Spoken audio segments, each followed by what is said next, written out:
Welcome back, everybody. Sorry for the long delay, but unfortunately life happens to everybody.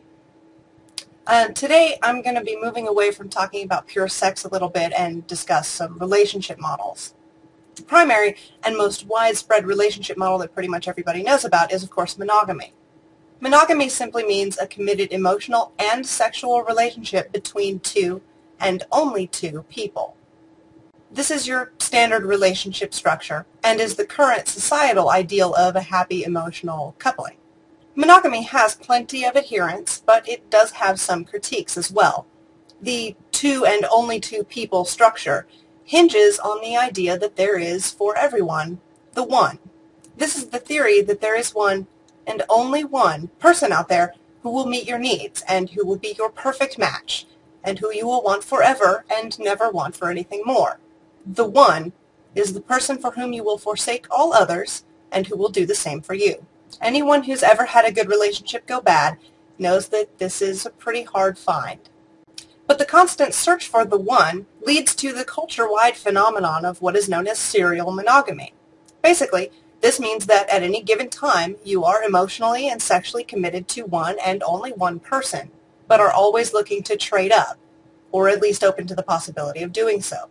Serial monogamists are rarely single. They jump from partner to partner, and they often complain about their partner's inability to meet all their needs, until another, seemingly better one comes along. Serial monogamy has kind of become the norm in our society, and the habits formed while partner hopping in this way can be repeated even after you've quote-unquote settled down. Lots and lots of people cheat on their spouses. 21% of men and 11% of women. And divorce rates in the U.S. are about 50% for first marriages, a number that only grows with each subsequent marriage. Within those numbers, though, is the statistical truth that the vast majority of people who get divorced get married before they're 30. Our society has become so enamored of finding and keeping the one that many of us, straight out of college, follow what we think is life's progression plan. Graduate, get a job, get married, have kids. 20 to 25-year-olds hit the real world, and suddenly time starts to shrink for them, and hitting all the important points becomes a much more urgent need. So there is a tendency to think you found the one in someone who may just really not be right for you at all. But even though monogamy is the norm, some people just clearly are not cut out for it. I've mentioned polyamory, and I even have the word in my intro, but the word and the relationship model it stands for are still not completely understood. Polyamory simply means many loves. Unlike monogamy, it's based on the theory that just one person can't be expected to meet all of your needs, and that you are capable of loving more than one person at a time. The author Robert Heinlein is quite often quoted by polyamorists. The more you love, the more you can love, and the more intensely you love. Nor is there any limit on how many you can love. If a person had time enough, he could love all of that majority that are decent and just. This is basically the concept that human beings have a nigh infinite capacity to love, and the arbitrary limiting of romantic love to just one person is not only disingenuous, but possibly detrimental. Now, while monogamy is easily defined and identified, polyamory is a bit trickier. There are dozens of ways to form and maintain polyamorous relationships. One of the easiest ways to envision different relationship models is through simple geometry. Monogamy is a line, the shortest distance between 2 points. Polyamory can be a triangle, a square, a pentagon, or any other closed shape, indicating in that way that the relationship is exclusive from all outsiders.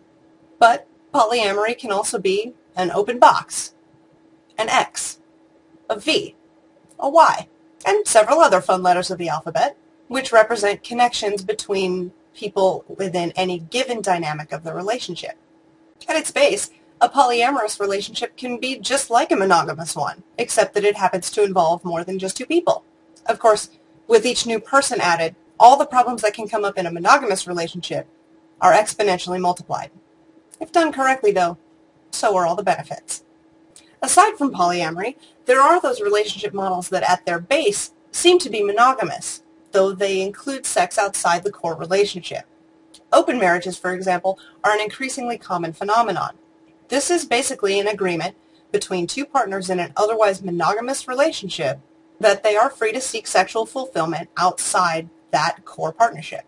That arrangement can take many forms, from the don't ask, don't tell form to the give me all the juicy details form. Many couples whose sexual priorities are vastly different choose to open a relationship to allow the oversexed partner to find sexual fulfillment without impeding on the undersexed partner's emotional connections. Though, of course, that is far from the only reason to open a relationship. And then there's swinging. A vast majority of swingers are happily married couples with active sex drives and a taste for the slightly forbidden. Swingers don't go outside the core relationship for sex on the side. They do all that together. For those couples who enjoy a little spice in their sex lives, swinging is a way to be having sex together and having sex with other people too. It is, for them, a bonding experience of enjoyment and fulfillment. Swinging differs from polyamory and open relationships largely in that all sex is done along with your partner, and it's done basically just for the enjoyment of having more sex. Though swinging couples might have other couples that they swing with primarily and get along with very well, those other people are not a part of the core relationship. They're effectively sex toys that play a good game of bridge, or whatever. All of these relationship models are perfectly acceptable and functional ways to pursue happiness, enjoyment, and love. But not all of them are for everyone. Not as many people as we would think are truly monogamous. But some people are really much happier committing themselves to just one person for the rest of their lives. Some people have complex needs and desires that simply cannot be met by only one other person. Some people really like sex all the time and others don't.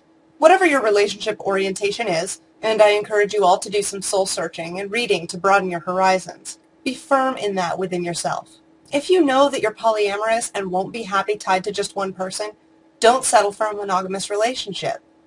If you know you are monogamous and will always be monogamous and will never be happy to share, don't settle for a relationship with someone who likes to partner hop.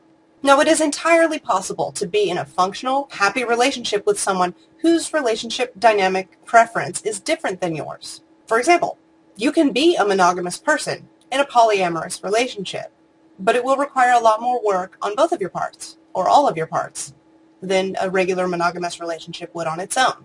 The point here is that monogamy is not the only way relationships work. And if you're one of those people who is truly not monogamous, you may find a string of failed relationships and broken hearts behind you, and maybe ahead of you, as you try to squeeze into a box you just don't fit in. Understand that there are other options. Find out what those options are, and see if any of them are more right for you. Then, be upfront about who you are and what you need. You'll be able to find a much more stable relationship with someone, or someones, who not only accept that, but will come right along with you for the ride. I recommend picking up a few books, or at least Googling them. Open: Love, Sex, and Life in an Open Marriage by Jenny Block. Opening Up: A Guide to Creating and Sustaining Open Relationships by Tristan Taormino. And my personal favorite, The Ethical Slut: A Practical Guide to Polyamory, Open Relationships, and Other Adventures by Dossie Easton and Janet Hardy. The topic of non-monogamy is still contentious, and almost everyone who practices some form of it has a different definition of what it means and how to do it properly. To me, if you haven't picked this up already, the thing that makes any relationship work, be it monogamous or not, is open, honest communication. If everybody's on the same page about whatever's going on in the relationship dynamic, everyone is less likely to get hurt and more likely to find happiness and fulfillment both individually and as a unit.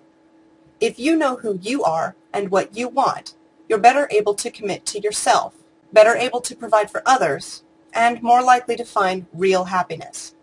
Okay, everybody. Good luck. Have fun.